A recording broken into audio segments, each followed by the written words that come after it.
So my block seems to have eased up a bit. Though it's not gone for sure, it could just be the reason I feel this way is that I've been thinking about the first segment of this video for months now.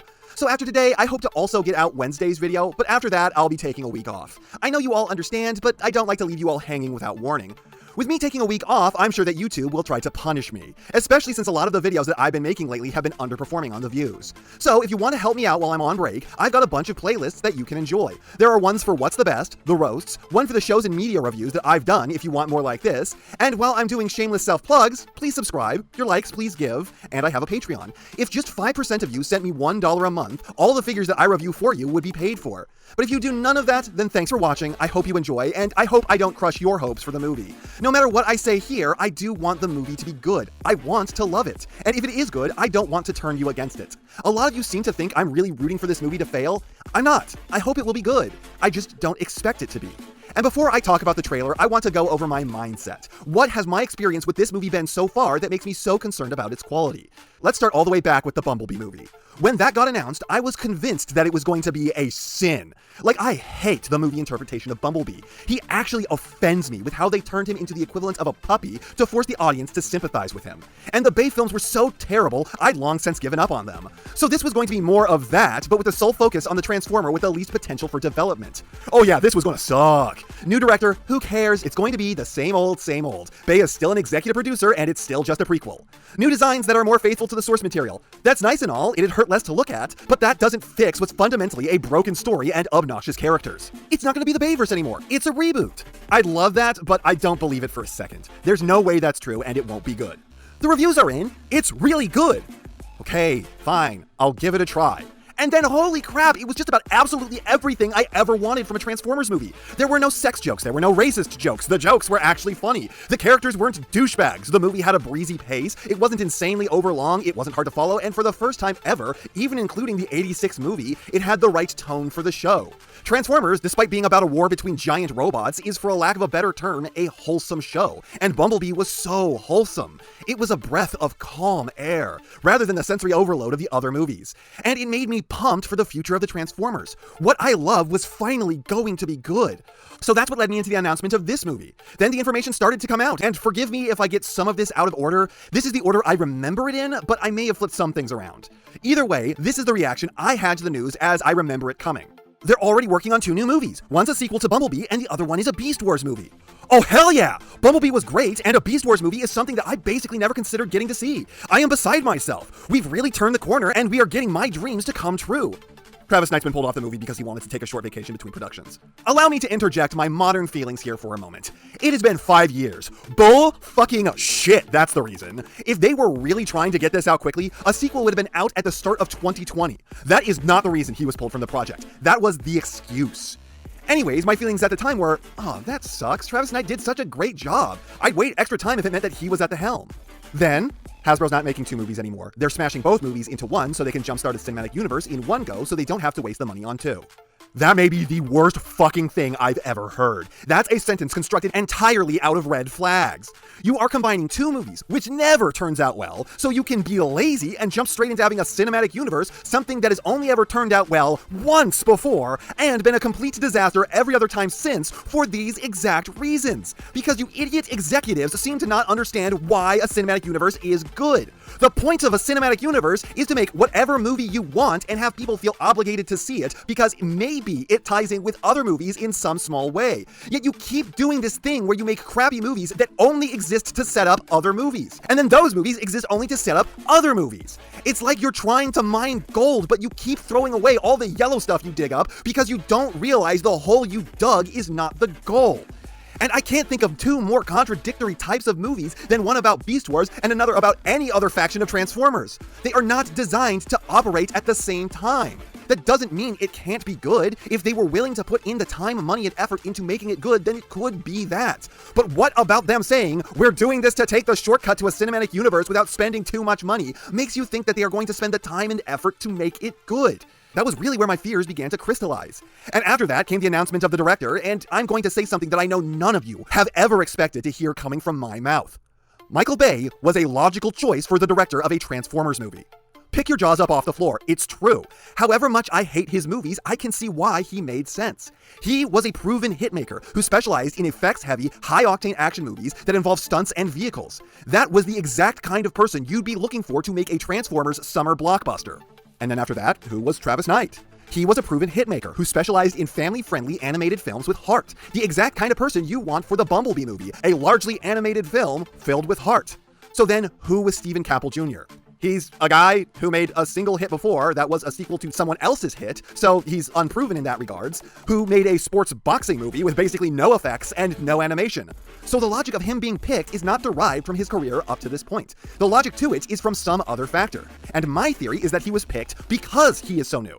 He can still be very easily blacklisted from Hollywood if the producers want to. So he does what the executive producers say he does, or he never works again. Everyone who says the director is the most powerful person making the movie doesn't understand Hollywood politics, because that's only true sometimes. And from there we get new reshoots and desperate re-edits, leaks of this or that, the production is in disarray, and the trailers drop, and all the designs look more like Classic Bay, and everything that comes out just makes me more and more sure that this was a disastrous production where all the executives tried to jerk the wheel in whatever direction they wanted at the moment. Like, it's not just Bay and Dave Bonaventura being back in charge that's the problem. It's the fact that it seems like anyone but the director was in charge of the whole thing, and who was in charge on any given day was random. I hope I'm seeing phantoms. I hope that I'm so full of shit that I come out here in a month and say that I was reactionary, that I was wrong, that I shouldn't have been spending almost a year crying up a storm about stuff that didn't turn out to be true.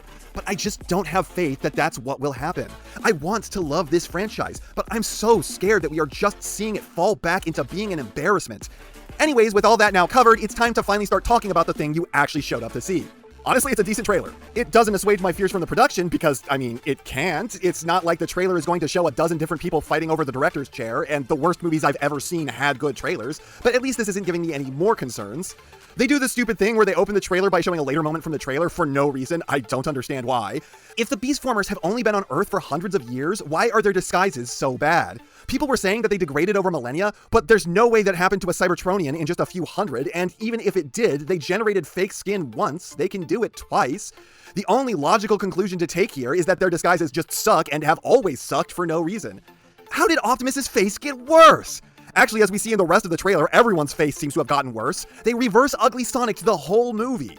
Okay, I have several things to say about this scene. 1, good on them. They made Unicron look like Unicron. I am pleased by seeing something that looks like the thing that it is. 2, it is a little uncanny looking though, isn't it? It doesn't look like CGI, but it also does not look real. And 3, if I had to guess, I would say that this is either from a flashback or a vision. It is very unlikely that this is concurrent with the film, which we see just a few seconds later in the trailer is set in 1994. If I had to guess, based on what we see later, Unicron is still the Earth in this movie. I fucking hope he's not, but that's the reasonable assumption to make. Then there's a bunch of stuff that we basically already seen, but it's graciously truncated. I will say, though, that I absolutely hate what they do with Optimus here. Like, okay, I'm not gonna say that there's no story potential for an Optimus who is suspicious of humans and doesn't want them around, but picking the dude up like he's the rat from the meme is just kind of gross. Optimus doesn't have to like us, but I don't feel like he'd be a bully like that. We're so much weaker and more fragile. It's like an adult picking up a baby by one arm in disgust. It just doesn't feel like something that any version of the character would do to things as defenseless as us. Okay, so this action is the dumbest thing I've ever seen. I guess Battletrap grabs onto Nightbird despite having twice her mass so he can flip around and shoot his forwards-facing missiles backwards, but he was just able to use the rear of his ult mode to grab something that was way out in front of him. Are you telling me that he can't do the reverse of that and fire backwards? Or that he can't half transform like we've seen them do before to fire backwards? You can argue rule of cool all you want, but this is just jingle keys. This doesn't make sense. It's just doing a lot so a lot happens on your screen, which is therefore cool. I've seen so many people go, oh man, did you see that sick transforming flip Nightbird does? I don't think this is cool. I think she's eating shit. This does not look like someone who is in control of their body right now. This is someone who's about to rip all of the skin off their upper back on the pavement and then bounce onto their teeth, grinding them down into a new bike lane in the center of the road.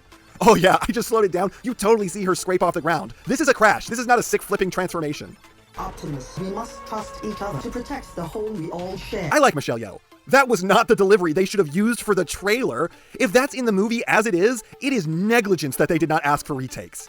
I don't exactly see how the Cybertronians are going to be in secret at all if a fucking planet shows up next to the Earth and starts yodeling at it. So that's either not Earth or not real. And honestly, it's not big enough to be his real mouth anyways. At best, that could consume a small asteroid. That fucker couldn't eat Pluto, and Pluto ain't even a planet.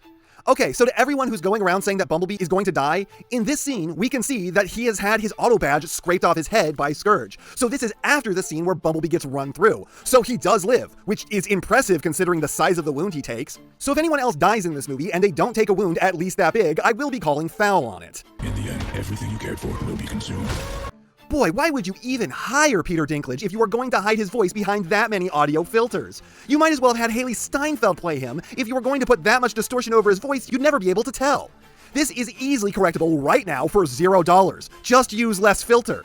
Okay, so this is what really makes me think that Earth is still Unicron in this movie. There is what looks to be a well-tended community park emblazoned with his design, covering a secret passage to a hole deeper into the planet, in the shape of Unicron's mouth. This is about as subtle as a brick to the face. Go inside Unicron, small humans! Okay, so Wheeljack's ears now pop out for combat, and I have so many questions. I would not be confused if they retracted for combat. I would not be confused if they were always out. What advantage does making your head bigger in a fight impart upon you, you Napoleon Dynamite-looking freak? This isn't a problem with this movie at all. Every movie does this, but I think it's fun to point out that heat rises, so if you were over lava like this, you'd cook to death instantaneously. Is it just me, or did they change the shape of RC's head in this trailer? It looks squatter and more uncanny than it used to. What am I saying? Of course they did. They reverse Ugly Sonic to the whole cast. Okay, so apparently Scorponok is going to be a Terracon clone army in this movie, so I guess everyone who was saying that the Predacons were going to show up because Scorponok confirmed will stop telling you about this now, right? I do, however, appreciate how well the camera is tracking the action. I hope all the action in this movie is this well framed. I hate the handguns so fucking much. I would literally, happily, have every single character in this movie have Wheeljack's abomination of a face, then have these shitty little washing machines bolted to everyone's fists. Stop ripping off Mega Man's arms. The Blue Bomber, you are not. Also, God, the shooting is so dorky here. They're just flailing about, wiggling like a toddler pretending to fire. Why are your elbows bending inwards, you loser? Learn a proper firing stance. So this right here is actually the part of the trailer that gives me the most pause and makes me go, are they actually doing a for-real reboot? Because you're telling me that the Autobots had Kicker Jones's power armor this whole time, and they didn't use it in any of the other movies. They had the technology to make humans useful allies, and they just kept it to themselves. Lorenzo de Bonaventura still said it's not a reboot, but that aspect right there is so far the best evidence that we have that he's full of shit. You know, other than Lorenzo just being Lorenzo.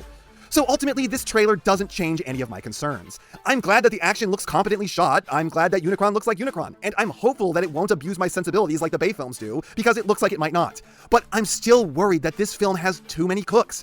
They are just cramming so much plot into this one movie, it's like F.J. DeSanto wrote it. Like, oh, we gotta introduce the new humans, and the Maximals, and the Terracons, and Unicron, and we have a plot about Optimus warming up to humans, and a plot where the humans have to steal artifacts, and they're all being hunted, and they have to go from one country to another, and they're going to do this thing where Bumblebee gets injured and rebuilt, and there's going to be a big power-armored final battle scene. How long does this movie have to be to fit all that, and can it fit it all well? Even if Michael Bay isn't the one in control of this movie, like I'm pretty sure that he is, there is still a lot to be worried about. This movie has 5 fucking writers. That's not a good sign. The production is nothing but red flags. It is all a series of decisions that are either bad on their face or belie bad things happening behind the scenes. Hasbro is in dire financial straits. This doesn't need to come out and not suck. This needs to come out and save the company. And I hope it's good enough to do that. Everyone has their hopes set on this movie, and I hope with you. I just don't have faith in it. Please, prove me wrong, Hasbro. I beg you. And that's not half what I have to say, but it's enough what I have to say. And I know, you know, what everyone else tells you to do at the end of these videos. So, if you liked what you saw here, please do that. And if you'd like to take it a step further, then please, share this video with any friend you think may be interested. I hope you all enjoyed listening to me waste your time.